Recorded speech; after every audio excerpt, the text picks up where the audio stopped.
Today's news will make you so angry that you'll question how long India can stay silent. Because what happened isn't a small issue. It directly targets India's national security. And the country responsible for this dirty and disgraceful move is none other than Turkey, which has now openly positioned itself against India. And honestly, ask yourself this. We can deal with Pakistan and China later, step by step. But why is it that the moment Turkey's name comes up, it feels like India should go straight inside and teach them a lesson? The reason is simple. Turkey has once again played one of the dirtiest tricks, and because of that, India was forced to halt the delivery of its most lethal Apache attack helicopters. And trust me, this is no small matter. This is a major and dangerous development that affects India's defense readiness. So in this video, we'll break down the entire situation, why Turkey did this, who is behind this move, how this directly impacts India and what comes next. But before we dive in, if you want India's voice to reach the world, if you want India to become truly self-reliant in every field, then hit like and subscribe so this message reaches every Indian across the globe. 4 years back, India made a strategic decision to buy the world's deadliest attack helicopter from the United States, the Boeing AH-64 Apache. And let's be clear, this is not an ordinary helicopter. Across global militaries, when you talk about ground attack dominance, tank hunting, deep strike missions, the name that stands on top is always Apache.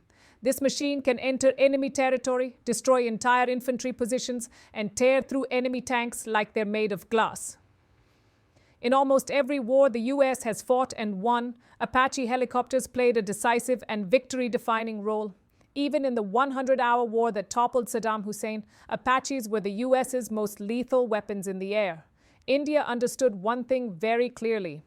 If India ever needs to neutralize Pakistan quickly, take back POK, seize a Chinese mountain post, or carry out deep strike operations on hostile soil, then Apaches are a non-negotiable part of that plan. Without Apaches, such missions become extremely difficult. So India bought 22 Apaches from the US. When the Indian Army and Air Force tested their capabilities, they were blown away. Senior commanders immediately realized what true power feels like. So India placed an additional order for 8 more Apaches. Boeing finished building the first 3 helicopters. They were ready, tested, loaded, and prepared to fly to India. That's when the real story begins, the story of Turkey's betrayal. These 3 Apaches were loaded onto a massive cargo aircraft, the Antonov In-124, one of the largest cargo planes in the world. The plane took off from America. It successfully reached the first refueling stop in the United Kingdom. Now, the second necessary stop was Turkey, because without multiple refueling points, the Antonov simply can't make such a long journey. Its size, weight capacity, and fuel consumption make continuous long-distance flights impossible. So, as standard procedure, US pilots requested permission to use Turkish airspace refueling approval at a designated Turkish airport. Turkey initially approved everything normally, but then, at the very last moment, Turkey suddenly revoked the permission. No reasons, no warning, no explanation.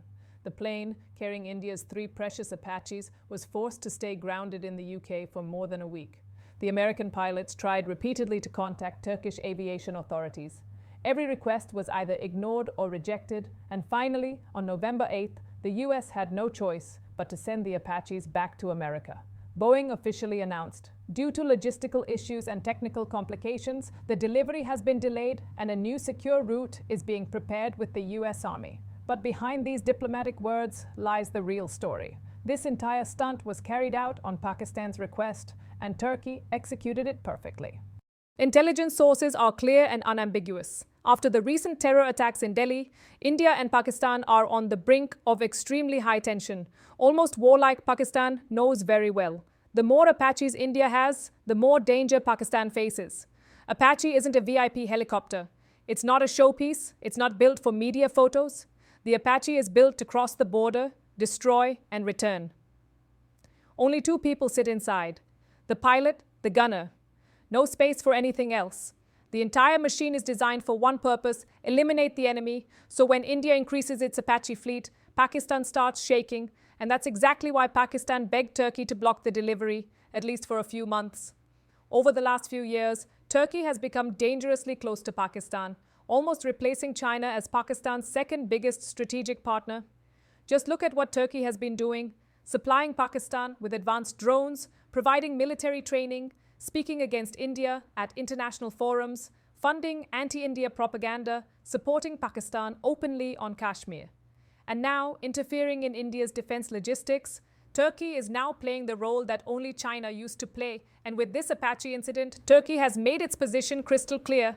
Turkey sees India as an enemy. Boeing has confirmed that. The 3 Apaches have been returned to the US. A new politically safe route is being finalized. No flights will go through Turkey or any hostile airspace. The delay could be 1 to 3 months. The Antonov's biggest limitation is its fuel capacity. A journey from the US to India simply cannot be done without 2 to 3 refueling stops. Now, the US must redesign the entire route to avoid political obstacles. This incident has sparked a huge debate in India that Turkey should be officially declared a hostile nation. If that happens, Turkey's companies in India can be seized, its financial assets frozen, investments blocked, diplomatic and trade pressure applied, international exposure increased. And amid all this, Pakistan's fear is obvious. Pakistan knows the moment Apaches land in India, India's ground attack capability will multiply. And the plan to take back POK will no longer be a dream. It will be a military mission with real teeth. Turkey and Pakistan are desperately trying to delay that day, but they can't stop it. What do you think? When the US is sending bombers and advanced aircraft for joint exercises with India, when the US is openly challenging the China-Pakistan-Turkey nexus, when Washington knows how critical Apaches are for India, is the US indirectly signaling that India should purchase even more advanced platforms in the future? Or should India simply take whatever is being offered without hesitation? Tell us your thoughts in the comments. This was today's full update, researched thoroughly and presented with complete detail. Before you go, do one small favor. Give this video a like, share it with your friends, and support our hard work. Many Americans may not know this. The AH-64 Apache is not just another attack helicopter. It's a symbol of American air dominance. Every time it appears on the battlefield, it changes the outcome. From Iraq and Afghanistan to Syria and beyond, the Apache has become a psychological weapon. The sound of its rotor alone has made enemy forces abandon positions. So when a NATO member like Turkey blocks the movement of Apaches, especially those meant for a strategic partner like India, it raises serious questions about alliance loyalty. How can a NATO member obstruct US military logistics? Turkey's move reveals a growing divide within NATO. Its closeness with Russia, Iran, and Pakistan is worrying for the West. The US sees India as a counterweight to China. Delaying Indian Apaches indirectly supports China's interests. The US military establishment is watching carefully because if Turkey starts interfering with American defense movements for India today, what will it block tomorrow? Turkey's behavior tests the boundaries of NATO cooperation and signals that Erdogan's government is willing to gamble its alliances for short-term gains. Thank you for your support.